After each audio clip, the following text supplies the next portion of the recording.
మాంగళ్య shopping mall ఇప్పుడు Dilsukh Nagar main road లో జూలై 17న గ్రాండ్ ఓపెనింగ్.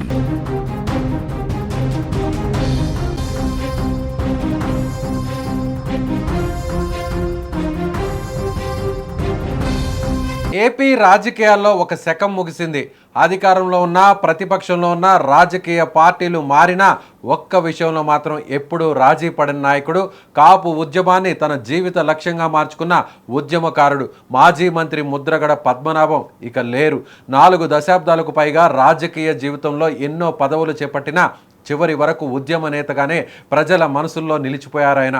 కాపు రిజర్వేషన్ల కోసం ఆయన చేసిన పోరాటాలు, చేపట్టిన దీక్షలు, ఎదుర్కొన్న వివాదాలు రాష్ట్ర రాజకీయాలనే కుదిపేశాయి. అలాంటి ఉద్యమ నేత జీవిత ప్రయాణం ఎలా సాగింది, ఆయన రాజకీయ జీవితం ఎలా మొదలైంది, ఈ ప్రత్యేక కథనంలో చూద్దాం.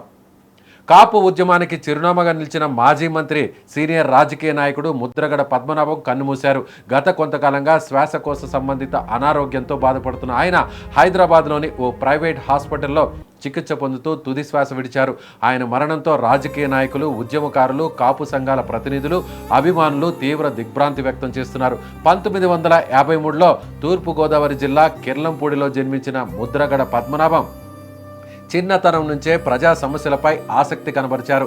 రాజకీయాల్లో సేవ చేయాలనే సంకల్పంతో ప్రజా జీవితంలోకి అడుగుపెట్టారు. 1978లో జనతా పార్టీ తరఫున ప్రత్తిపాడు నియోజకవర్గం నుంచి పోటీ చేసి తొలిసారి ఎమ్మెల్యేగా విజయం సాధించారు. తొలి ఎన్నికలోనే తనదైన ముద్ర వేసిన ఆయన తర్వాత వరుసగా 4 సార్లు శాసనసభకు ఎన్నికై ప్రజల విశ్వాసాన్ని సంపాదించుకున్నారు.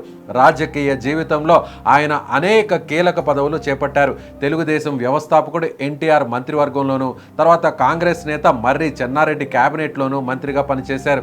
ఏ ప్రభుత్వంలో ఉన్నా ప్రజా సమస్యలపై నేరుగా స్పందించే నాయకుడిగా పేరు తెచ్చుకున్నారు. పదవుల కోసం కాకుండా తన అభిప్రాయాల కోసం రాజీనామా చేయడానికైనా వెనుకాడని నాయకుడిగా ఆయనకు ప్రత్యేక గుర్తింపు వచ్చింది. అయితే ముద్రగడ రాజకీయ జీవితాన్ని దేశవ్యాప్తంగా గుర్తింపు తెచ్చింది మాత్రం కాపు ఉద్యమమే. కాపు సామాజిక వర్గానికి రిజర్వేషన్లు కనిపించాలని డిమాండ్ చేస్తూ ఎన్నో సంవత్సరాల పాటు ఉద్యమాలు నిర్వహించారు. అనేక సార్లు నిరాహార దీక్షలు చేపట్టారు. ప్రభుత్వాలపై తీవ్ర ఒత్తిడి తీసుకొచ్చారు.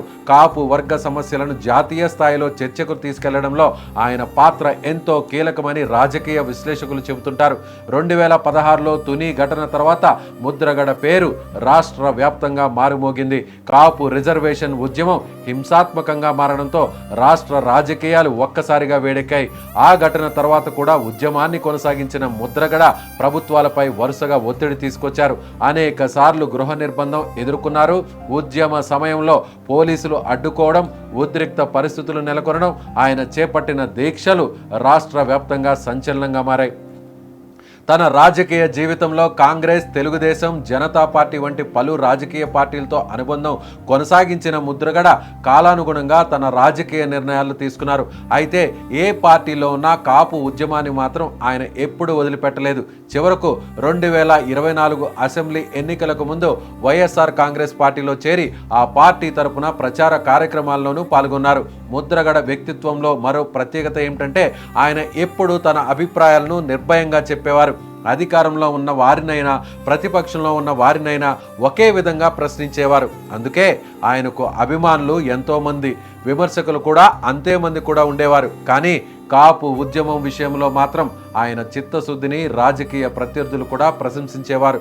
కాపు రిజర్వేషన్ల కోసం ఆయన చేసిన దీక్షలు ఎన్నోసార్లు ఆయన ఆరోగ్యంపై తీవ్ర ప్రభావం చూపాయి.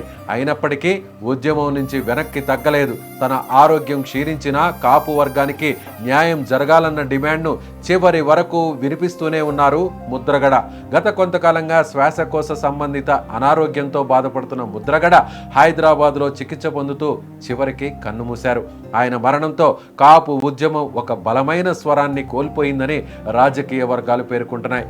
ముద్రగడ పద్మనాభం మరణం కేవలం ఒక రాజకీయ నాయకుడి మరణం మాత్రమే కాదు, 4 దశాబ్దాలుగా ఆంధ్రప్రదేశ్ రాజకీయాల్లో తనదైన ముద్ర వేసిన ఉద్యమ నాయకుడి నిష్క్రమణ. అధికారాలు వచ్చాయి, పదవులు వచ్చాయి, వెళ్ళిపోయాయి. కానీ కాపు ఉద్యమంతో ఆయన పేరు మాత్రం శాశ్వతంగా ముడిపడిపోయింది. అందుకే ఆయన్ను చాలామంది కాపు ఉద్యమానికి చిరునామాగా గుర్తించుకుంటారు. ఆయన రాజకీయ ప్రస్థానం, ఉద్యమ స్ఫూర్తి, భవిష్యత్ తరాలకు సైతం ఒక అధ్యయన అంశంగానే మిగిలిపోనుంది.